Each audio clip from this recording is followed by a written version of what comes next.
Okay, so when I woke up, I heard about this trade that between the Utah Mammoth and the Buffalo Sabres. I was like, all right, what is it? And until I look at it, and I'm like, hello? Is this a joke or what? JJ Peterka has just been traded from Buffalo to Utah for Josh Doan and Michael Kesselring. Obviously, for Utah, they get a player that's going to completely change the dynamic of their offense. He's obviously a proven guy that can get you 30 goals. Obviously, he's never hit the 30 goal mark, but he's been close. I think 27 and 28 the last 2 years. So he can hit 30 goals. He had 68 points this year. He seems to always be getting better on a team that struggled this year. You put him in Utah with guys like Keller, with Cooley, with Gunther. He's going to probably get you, 75-ish points potentially, and potentially be an 80-point guy down the road if he keeps progressing at this linear pace, which he's been ever since he's entered the National Hockey League. I think he's an excellent fit for Utah. It's really going to help them push themselves forward. They still have a lot of cap space as well. What's nice for them as well is that in order to get him, it didn't cost them their fourth overall pick, which honestly, considering that Peterka was like viewed as the best guy potentially on the market, the biggest name on the market. That's quite remarkable from them. An excellent job by Utah, by the Mammoth. It's kind of weird to say the Utah Mammoth, but so longer the Utah Club is a Utah Mammoth. So I think an excellent acquisition. It's really going to push them forward. They're most likely going to be, well, they were already not too far from a playoff spot this year. They were, 6-7 points out. I think that once again, they get closer. Would I be shocked if they traded that fourth overall pick for immediate help? For example, Noah Dobson, maybe. I've seen maybe rumors, in free agency, they're probably going to also look to upgrade. So honestly, Utah could be very, very scary next season. So I think for them, and like I said, Peterka's only 23 years old. He's only still going to get better. So for them, a huge win. And now for the part that I think you've all been waiting for, the Buffalo Sabres. What has it been now? 14 years they missed the playoffs? Yeah, 14? All right. Yeah, 14 years they haven't made the playoffs. And I'll just say this, trading a player of this caliber, of this age, it'll be pretty difficult to get back there, and it'll most likely be 15. Now, don't get me wrong, Michael Kesselring and Josh Doan are still intriguing players. I think Michael Kesselring is an excellent fit on Buffalo's potentially second pair with a guy like, I don't know, Owen Power, for example, would be, I think, a pretty interesting duo on a second pair. He's a guy that, he's a bigger body. He's a good defensive guy. He got almost 30 points this year, playing lower in the Utah Club's lineup, obviously, because last year they were the Utah Club, now they're Utah Mammoth. But still, and then, Josh Doan, a younger player as well. He had some good flashes, didn't produce that much, however, this season.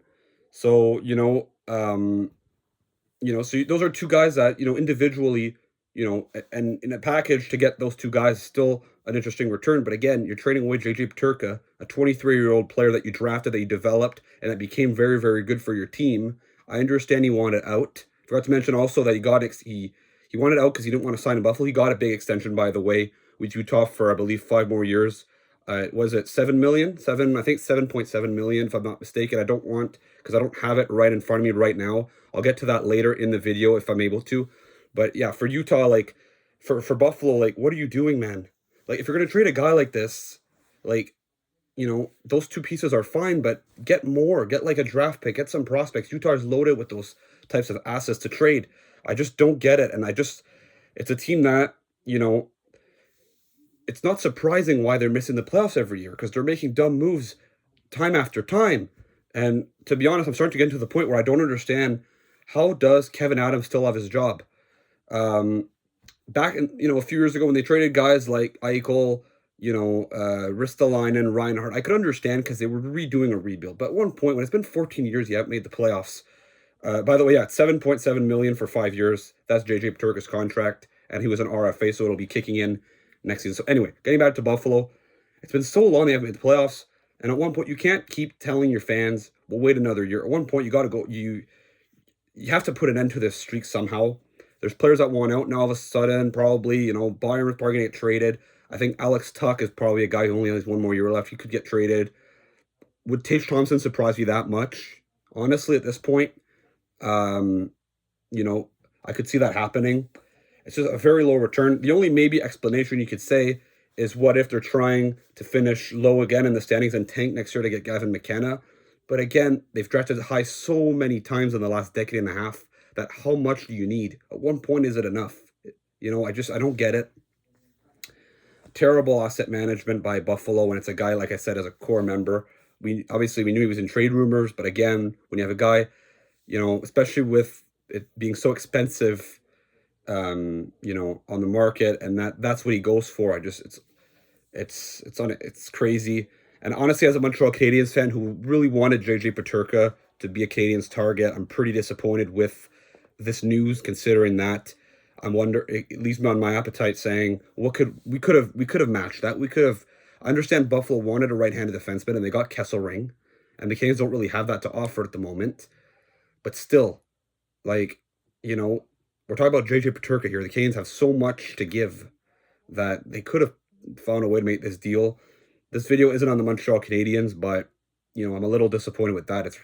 But the Buffalo Sabres, let's be honest, they really are a farm team for the rest of the National Hockey League. When you look at the Florida Panthers, they had Montour, and they had Reinhart from Jack Eichel from Vegas, Ryan O'Reilly from St. Louis. It goes on and on. You know, it's just, it must be so tough to be a Buffalo Sabres fan right now. And, you know, they've lost so much revenue over the last few years. When you're not making the playoffs, that's where the main revenue comes from, is from playoff games. They're not getting that.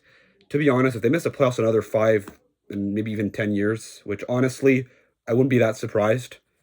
That this is a franchise that could relocate very soon. And at least in the NHL, there's an Eastern Conference team or city that, you know, has an arena already built, that, you know, has already a fan base.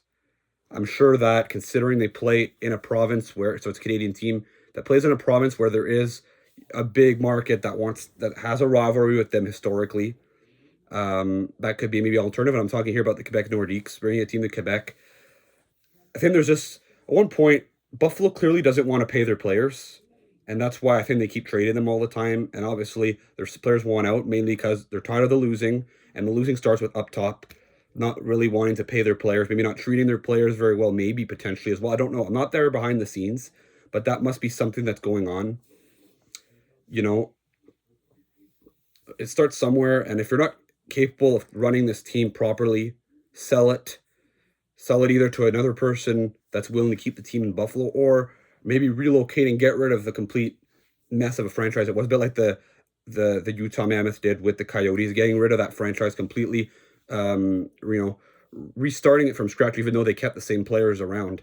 So that might be honestly an alternative that the Buffalo Sabres could consider doing, even though this has been a franchise that's been there for over 50 years. So sad to see. And honestly, I'd like to be positive somehow, but I can't find some positivity to come out of this trade. It's really a shame. I don't see, honestly, I'd be shocked if the Buffalo Sabres managed to make the playoffs next year. So this must be one of the worst days of the last, honestly, even though the Sabres fan hasn't been very fun being a Sabres fan. Honestly, I wouldn't blame you if you said it was the worst day in your Buffalo Sabres fandom. To be honest, anyway, let's go. One more thing to say.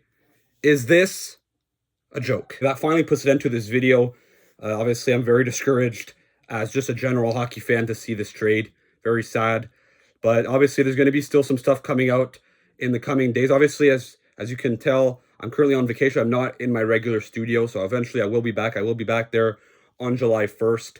So I'll be there to cover all the signings. But in the meantime, I won't do, obviously, a live stream on the draft, but I will be paying attention. I'll make videos about, you know, the big news that comes out, as always. So don't forget to check that out. Don't forget to like and subscribe.